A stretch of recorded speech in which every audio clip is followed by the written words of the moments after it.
ஈரோடு கிழக்கு தொகுதிக்கு பிப்ரவரி 5ஆம் தேதி இடைத்தேர்தல் நடைபெறும் என சற்று முன்னர் அறிவிப்பு வெளியான நிலையில் ஈரோடு கிழக்கு தொகுதி இடைத்தேர்தலுக்கான களம் பரபரப்பாகியிருக்கிறது.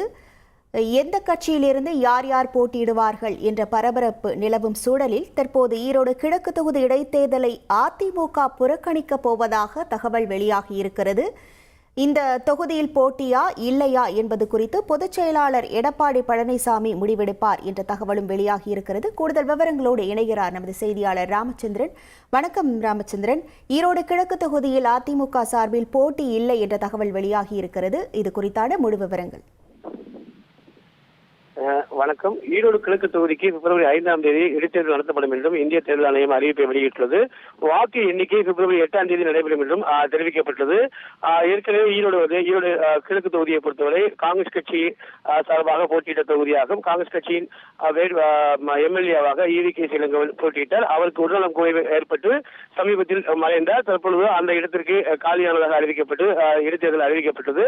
ஈரோடை பொறுத்தவரை ஈரோடு கிழக்கு சட்டமன்ற தொகுதியில் இடைத்தேர்தலில் இந்திய கூட்டணி சார்பில் காங்கிரஸ் கட்சி வேட்பாளர் போட்டியிடுவார் என்றும் வேட்பாளர் யார் என்பது அகில இந்திய காங்கிரஸ் கட்சி தலைமையுடனும் அதே போல தமிழ்நாடு முதலமைச்சர் திரு MK ஸ்டாலினுடன் இணைந்து ஆலோசனை செய்யப்படும் என்று தமிழ்நாடு காங்கிரஸ் கமிட்டியின் தலைவர் திரு செல்வ பிறந்தகை தரப்பில் தெரிவிக்கப்பட்டுள்ளது.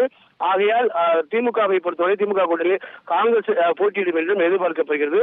அது மட்டுமல்லாமல் ஏற்கனவே நடந்த தேர்தலில் அதிமுக சார்பில் தென்னரசு போட்டியிட்டு தோல்வியை சந்தித்தார்.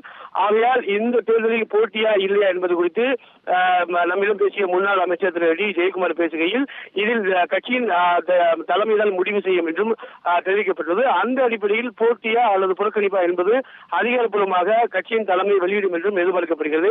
அது மட்டுமல்லாமல் பாஜகவும் இந்த தேர்தலில் போட்டியிடுவார்கள் என்றும் எதிர்பார்க்கப்படுகிறது. ஏற்கனவே நடந்த விக்கிரவாண்டி இடைத்தேர்தலில் பாஜக நேரடியாக போட்டியிடுவார். இந்த தேர்தலில் களம் காணும் என்றும் எதிர்பார்க்கப்படுகிறது. அது மட்டுமல்லாமல் 4ஆவதாக நாம் தமிழர் கட்சி போட்டியிடும் என்று ஏற்கனவே சேலத்தில் நாம் தமிழர் கட்சியின் ஒருங்கிணைப்பாளர் திரு சீமான் அறிவிப்பை வெளியிட்டிருந்தார். அந்த அடிப்படையில் ஈரோடு கிழக்கை பொறுத்தவரை 4 முறை போட்டி நிலவும் என்றும் எதிர்பார்க்கப்படுகிறது. ஒருவேளை அதிமுக தேர்தலை புறக்கணித்தால் மும்முனை போட்டியாக இருக்கும் என்றும் எதிர்பார்க்கப்படுகிறது.